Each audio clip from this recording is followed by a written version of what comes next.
Welcome to this week's episode of the Aiming Five Hole Podcast. I'm Phil with Ryan. This week we've hit the 1 month check-in point for the NHL season. We're going to chat a little bit about what we've seen to date. We're going to chat, if we get to it, ratings. Ryan wanted to talk about last week, but this week is really all about the therapy session, about talking about the week that was for the Habs. So welcome, Ryan. How you doing? I'm just throwing it over to you. I'm here. I'm Dr. Phil, letting you vent. So let's hear what you've got to say about the Habs' terrible week. Well, first of all, there's nothing like having a Leafs fan as your therapist when you're mourning the Canadians who ended the week without a win. Let's just say we are 1-1 on the season, though. Yeah, great. Listen, interest of full disclosure, since this is a podcast without video, I'm drinking tequila during this session because it's been a tough week. It's been a tough week.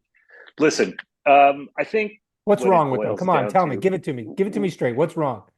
Well, I mean, it's everything that was happening before, right? They're giving up 4 or 5 goals a game.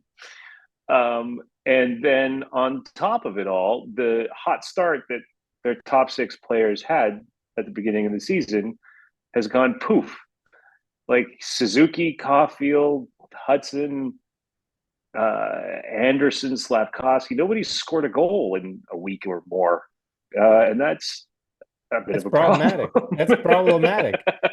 Now, look, I'm glad to see Brendan Gallagher playing like it's 2018, 2019, and I'm really happy that Alex Newhook has got a couple goals in the game this week and is starting to impose his speed on the game a little bit.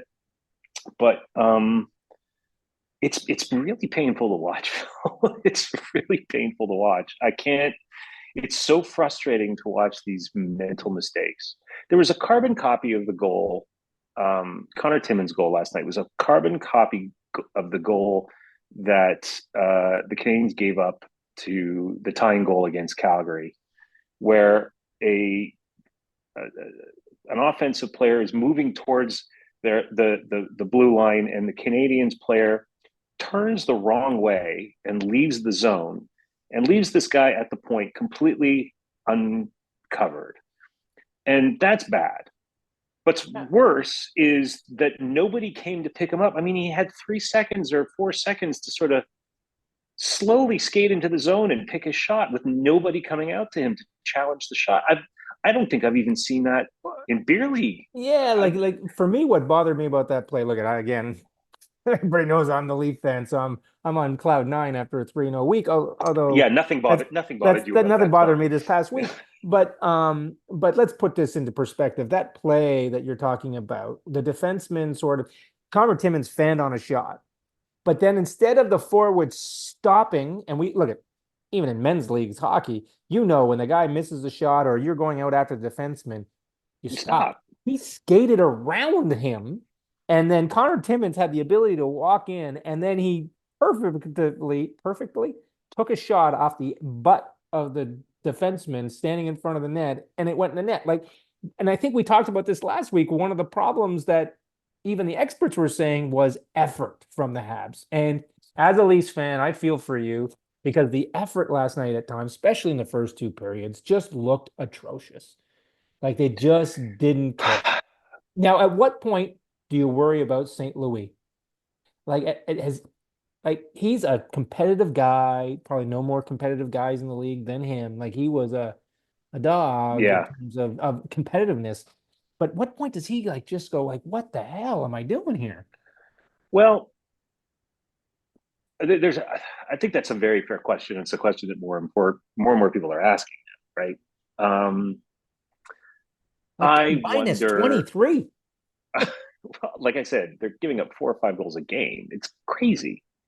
It's absolutely crazy. But what I would wonder is the solution to replace Martin St. Louis? Is the solution to have an assistant coach that can be the ball buster, right? Like somebody who can come in and scream at these guys and still have St. Louis as the sort of players coach, development coach, teaching them, concepts of the game instead of, X's and O's and stuff like that. Because I think that's good. First of all, it's falling in line with the style of hockey that the league is moving towards. And First of Ottawa did all, that last year yeah, with their, or 2 years ago with when what's his name, the coach, what was for the assistant coach, Leap was there, and they brought in like I'm DJ or escaping names. whatever. Yeah, Yeah, when DJ was there, and then they brought in who would they bring in? What's his name? The Quebec, the French coach that he was.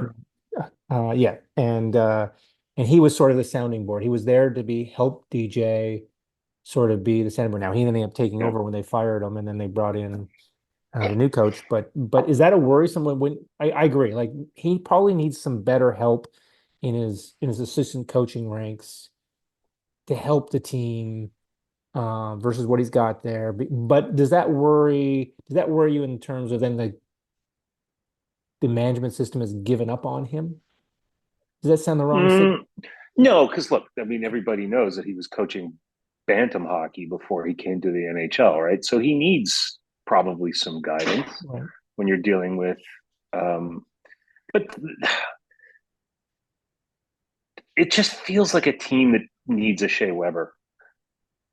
Like, Did and you I don't just want to say take. that? Did you just Yeah, like I did just say that. Look, um, they've got leadership on the team. Nick Yeah. Suzuki, by all acclaim, is a very good captain. They've got David Savard. They've got Brendan Gallagher, who leads by example more than anything else. Right? He's just his tenacious play, and he leaves it all out on the ice every shift. Now, granted, there are probably maybe three guys in the entire league that are in as good physical condition as Brendan Gallagher, so it's kind of hard to replicate Yeah. what he does on the ice. But at the same time, there's just something about this team. They're not connecting. They don't look dangerous very much. You see it in flashes, especially with a guy like Kirby Dach. When he's finding the flow of the game, his size and skill and skating ability are fantastic, and he seems dangerous when he has the puck. Yeah. But Lane Hudson that's too. Like he Lane. was, I'd And take him on the again, Leafs. That's fantastic young player. yeah, and he'll just get better and better and better. But it's so frustrating. Like I said, for the benefit of the people who are listening, Phil and I were texting obviously during the entire first two periods, and then he didn't hear from me for a number of shifts, and asked me where it was, Where is everybody here? I've lost and my audience. and I told him I turned off the game. Which I just which is disturbing because we talked about this was a young team. They weren't necessarily a playoff team, but they need to make some strides and make some improvements. yeah. And in the last 5, 6, 7 games, they're just not there. And for experts and people like yourself and fans of the team starting to question effort, that's when alarm bells for me go off, is when the effort, you know what, skill is something they'll learn, and the game and the management of the game is something to learn. But when people are starting to question the effort they're exerting, and again, with a young team to be demoralized this early in the season, Especially because it's such a big contrast to last year, right? Because yeah, last year they were losing a ton of games and they'd go down, 2-3-0 in games. But there was a resiliency there that you're not seeing this year. Like they were mentally tougher last so what changed? year. What do you think? Well, they got younger on defense, right? Right. So, Jordan Harris, who was young but steady defenseman. Jonathan Kovacevic is gone as well. Um, they're even younger and less experienced on D than they were last year. Yeah. And they've also had some injuries. Like Kagan Gooley missed a bunch of games, and there's no question he's the best defenseman on the team. But again, it's when you take a step back and where he's going to be, is he a top two defenseman? Is he a top four defenseman? If he's a top two defenseman and and he's playing top two defenseman minutes, that explains everything, right? They don't have an NHL defense core at this point. Sure. Do you bring in Um, someone like a Shea Weber or someone of that ilk? Obviously, maybe not Shea Weber. I don't know what he wants to do it. But you bring in someone that can help that defensive core grow and understand how to play a tougher, more defensive conscious style. Like what do you do? What does the team need to like? They have to forget about winning and losing at this point. I think there needs to mhm, be, it seems like to me, it needs to be an attitude change there, that they know that they're yeah, not going to be competitive in the sense that they're playing for playoffs, but they right. need to be understand that there's something to play for here. Pride, the Canadian culture, the Canadian team, the Canadians Hmm. culture, that sort of this team is being such a guiding light in terms of hockey over the centuries. And they're so far from that right now. How do they get that light shining back in the right direction? What needs to happen for the fan base? And the fan base is never going to accept him, but they're going to write him now. They have obviously lost their biggest goal scorer. And hopefully when he comes back, obviously that he's going to add something here. I mean, Patrick Yeah, Laine, we're talking about here. yeah. But he's not going to be the cure to end all. They having problems in their own end. They're having problems with mental attitude at this point. How do they change that? What needs to happen? Well, I think I think bringing a veteran defenseman on board would be great. On board to Uh, play or on board to help them coach them? aboard to play. The problem is, who do you send down for AHL seasoning? Like Arbor Jack guy, if he's not going to like, he's played enough NHL games that if he's not going to like learn it at the NHL level anymore, I maybe as a defensive presence he's topped out. There was And rumors this week that he was going to be traded. oh yeah, I didn't Do you see believe those that? I saw a couple. Like, you see because some he of was this sort stuff of on social media. untouchable. He was sort of Yeah, untouchable at the beginning of the season, right. but it's getting pretty frustrating watching his sort of up and down development. There's just no consistency there. Jaden Struble is actually one of the better looking defensemen on the team right now. Maybe he could use a veteran presence to help him step his physical game up even more, and decision making. Yeah. Hudson and Gooley and Savard are locks. They are NHL guys for sure. So who are you sending down to make room? The uh, the other thing I think about is, what will it mean for Line A to come back? And in some ways, I think aside from what he brings, and we don't know what he's going to bring yet, right? Aside from what he brings, he allows the people further down the lineup to play their spots a little bit more, Right. and it sort of it reorganizes things in a good way. I, you want to see Jake Evans centering a third line or a fourth line. You want to see Kirby Doc, if possible, centering the second line, and so you've got Musa Slavkovsky back to the first line. You've got Doc, Newhook, and Line A on a second line, which could be very popular. And then it's just like you work with those bottom two lines, and that actually starts to look pretty compelling, assuming that everything gels. Right. But but right now, first of all, they're putting lines in a blender just to get something started. I think the first thing you do is put Slavkovsky, Caulfield, and Suzuki together again, Right. and leave Doc. He's starting to find his confidence. You put him on a line with Newhook and maybe Anderson, who's starting to play really well. Maybe Gallagher, who is You said certainly something to me finding last his night stride. about Josh Anderson, which I thought was really funny, that he couldn't hit the broadside of a barn. He had like three or four shots from the slots and he never hit the net. Honestly, I don't understand. He's fast and he's big, and when he engages, he's hard to move off the puck in the corner. Him and Armia are both like that. Yeah. They're not, a Yarmir Yager type where you just No. can't get the puck away from him in the corner on the boards. But, they're solid in that respect. But the guy, literally, he couldn't hit the broadside of a barn with that shot these days. He's just missing, opportunity after opportunity. And The Leafs I left him just, is alone in the that's, slot a couple times last night, and he absolutely missed it. He didn't even hit Wool. Wool just looked behind I, and listened for the I think he, boards. I think he needs to, like, they have this skills coach, Adam Nicholas, who's fantastic and working with all the players on skill. He just needs like hours of shooting practice. That's what Anderson needs, and a good Yeah. dose of confidence. Maybe he needs a shot of tequila before a game, like I'm getting, because he's gripping that stick awfully Yeah. tightly. I have to say. Yeah. Yeah. Look, Um, it's early still. We were at the 1 month mark here, but you know, we're picking them apart pretty badly right now. But we all knew that this team was young. They've got a lot of places to go. I just hope, like, look, I'm a Canadian.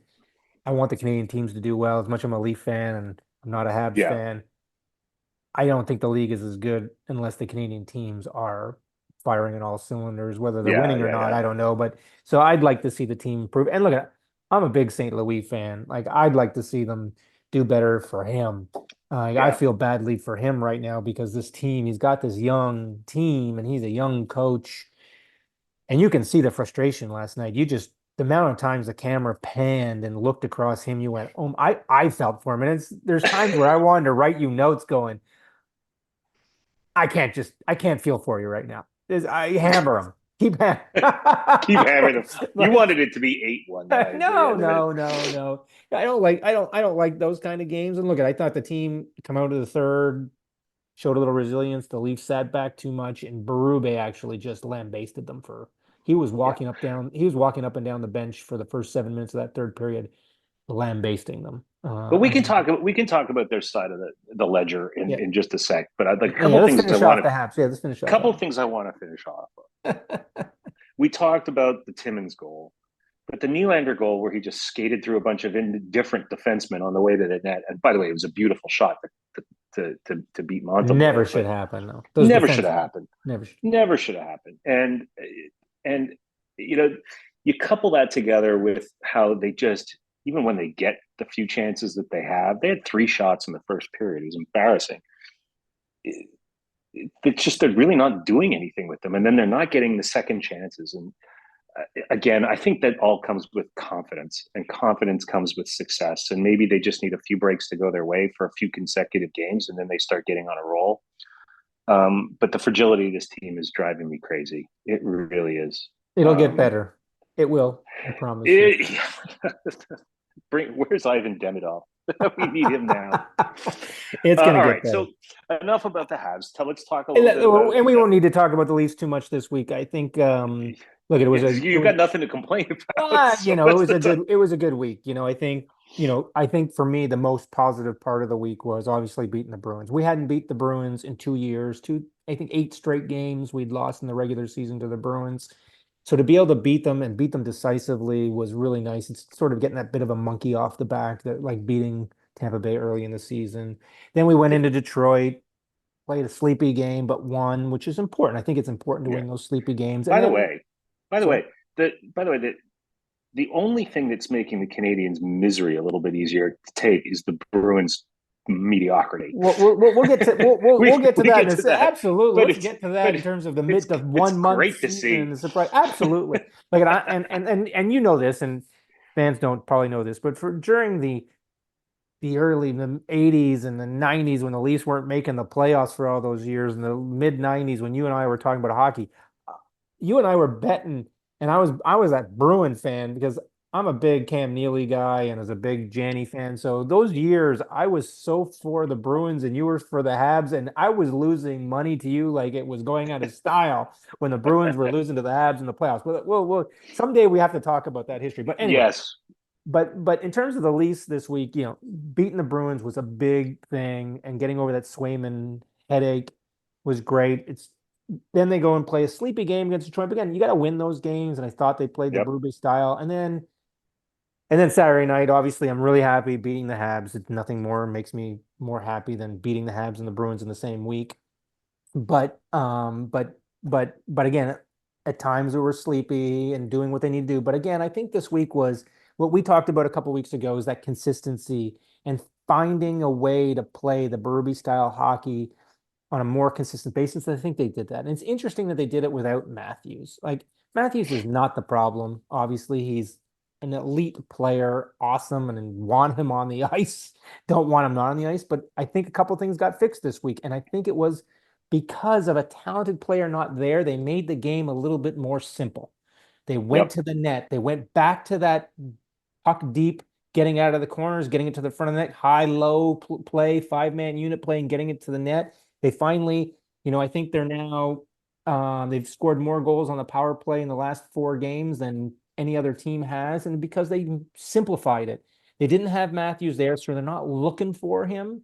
And they got the puck to the net and the puck went in, right? So they're getting the puck to the net, they're making it simple. And I think that's what, as a Leaf fan and a Leaf supporter, I want to see them get back to that style. And I'm not saying, look at Matthews is not the problem here. It was the style they were playing when he's on the ice and he's with there because they're trying to feed him the puck. And I get why he's an elite player, but this shows you even when he's on the ice and the elite players on the ice, get the puck to the net, get it going, and play that style. And I think that's worked. So I think that was good. The other thing I want to talk about the Leafs is that I can't believe last week when we did the roundup, I didn't talk about the trade.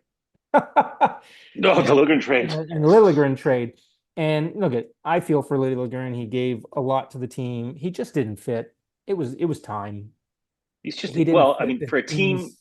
He didn't fit the that's searching for defensive consistency can't have an inconsistent defenseman. and Period. and he didn't fit as an offensive defenseman, and he didn't fit as a defensive defenseman. He was sort of somewhere in between. And with the team and way they've remade the blue line, he didn't fit in anywhere.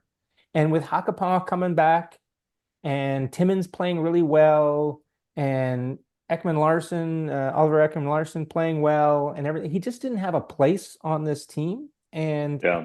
and he needed to go off somewhere else. And it's good that we got some draft capital with him. Now, the problem the Leafs are going to have over the next couple of weeks, not a problem, I think it's a good problem. And Matthews, he's seemingly coming back Tuesday night, but He now, was on the ice. Yeah. yeah, we might have lost Pacioretty for a while here, which is I know you don't bad. like to You don't want see to see like that. to see number 67 go down like that. He's Yeah, been fitting absolutely. in Yeah. very well.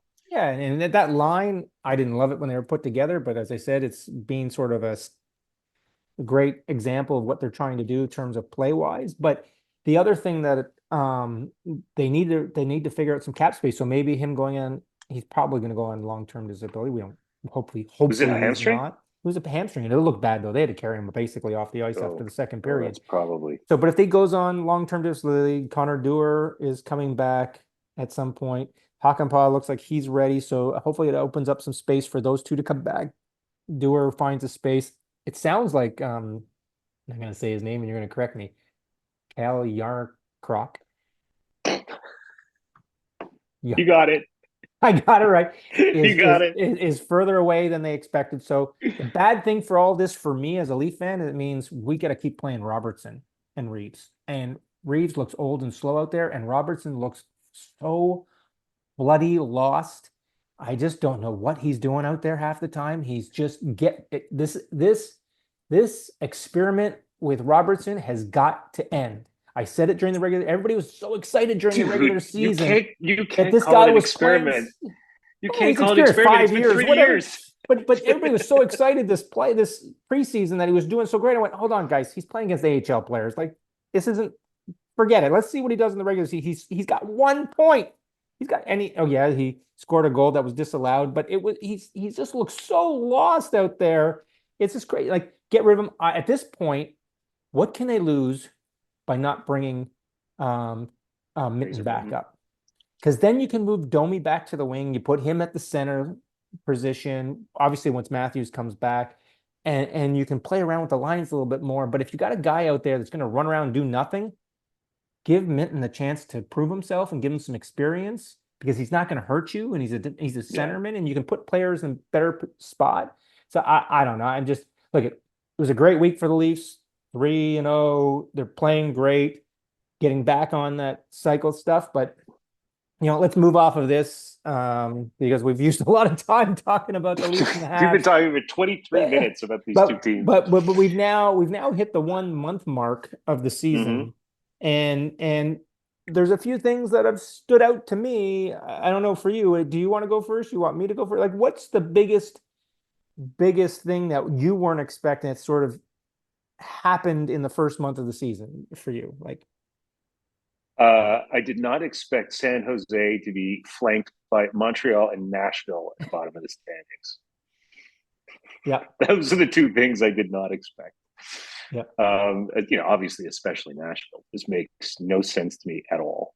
To me, that's got to at be the all. biggest head scratcher of the season so far. When Did you you say they look, put Dante Fabro on waivers? yeah, they did, and he like at $2.5 million or something. They know no one's going to claim him, so it's sending him back to the minors, let him get his confidence back, and hopefully bring him back up. But for me, the scary thing is now they won last night, but they are at the bottom of the league, and I would say bottom of the league, but close to it in scoring goals, which absolutely mind-boggling to me. With Yeah. bringing in the 240 goal scorers that they brought in, and goal scoring was not supposed to be the problem for this team. But add to that, they are amongst the worst teams in goals against, Right. But and that did say at the beginning of the year, you'll recall in our first you episode, I did. was concerned about the depth of their defense. Like You did. they have three good defensemen and three You did. serviceable ones. You did. You did. But they've got an excellent goaltender in net in Yes. Saros. So you should be stopping the puck. You shouldn't be allowing 50 goals. They are minus 13. This team It's should be bad. outscoring people. It's to me, forget the Oilers' struggles. I'm worried about the Oilers' struggles given the run last year. Maybe they're just tired. I don't know. But to me, the biggest shock for me is what's going on in Nashville and the fact that Trotz is out there saying, we're almost got to hit the reset button. You're 15 games into the season. You're talking about hitting the reset button. Yeah. Now, he didn't say rebuild. He said reset button, which whatever that means. But Whatever. Yeah. That's that is really worrisome talk coming out when you just added 240 goal scorers. You signed your world-class goaltender to a big contract. And now you're talking about hitting a reset button, and we were all talking about them and making a deep playoff run this year. And they right. can't keep the puck out of their net, and they can't put the puck in the net. It's just absolutely mind-boggling to me. I just shocker. Yep. You know, you And know. so those were the two things that shocked me. I have to admit, uh, because of the way I set it up at the beginning of the season, I did not particularly expect Alex Ovechkin to have 10 goals in 12 or 13 games. I'm I don't think thrilled. anybody did. Thrilled. I think Yep. cool if he makes Um, it this season. yeah, it'd be Hats awesome off if to he him. did. Hats Yeah. off to him. But yeah, to me that, and you know what? I'm still kind of at awe of what Winnipeg is doing. They're the first team to win 14 to 15 games, and they're doing it in style. They are scoring at an unreal rate, In bunches. and they're keeping the puck. And we all knew Hellebuck was a great goaltender, but they're scoring like they're top of the league in scoring at Oh 67 yeah. goals for. Did you see They're what plus did you see what the 36. They can't not score on the power play. It's just amazing what's going on. Now, we talked about, we were texting about this. Are they this year's President's Trophy award winning Oh yeah. Do they have 23 Bruins written all over them? today? Is this going to be a problem? Like, slow down a little bit here. Let's now they're Yeah. not running away with anything, obviously, in terms of points. They're 6 points up on Minnesota, so they're not running away with anything yet. But they have the allure right now of doing that. They look so good. And look, as a Canadian, and wanting a Canadian team to win, if it's the Jets, great. And what did Maurice say last year after the Panthers won? The only thing that could have been better than the Panthers winning was the Jets winning. The Jet right How fitting would it be this year? And we're miles away from the playoffs, and miles the Jets have had lots of playoff problems in the playoffs. And winning the President's Trophy could be the ultimate curse. curse. That's a jinx But and a how half for them. good would it be if they won it this year Yes. after the Panthers winning it? But by How the way, good would that be? they've got a little swagger too, and the fans. Did Oh, you see? Did you see the awesome. after Ottinger gave up his fourth goal, they started chanting "U.S. backup" I did because not see Hellebuck that. because I have to go Hellebuck's going to watch be that. starting in You their gotta mind. post that Uh, on our on the social media. Instagram page, I didn't see the actual footage of it, so I Yeah, we couldn't gotta post it. find But I that. But they're doing good. The other one that's boggling my mind right now is the Kings. without doubting, We yeah, both said that Kings would not make the playoffs. And we're 2 weeks away from the Thanksgiving playoff. That key moment, Theory. they're And solidly in eighth place. I mean, there's no one even yeah. close to them. Now the wild card bunch is happening behind that. There's only, as much as we're laughing about the Predators and they're playing really badly, they're only 4 points out of a wild card position. So they're not that far off, but they're playing like They're they're playing like like crap. miles back. Yeah, But the Kings to me is befuddling.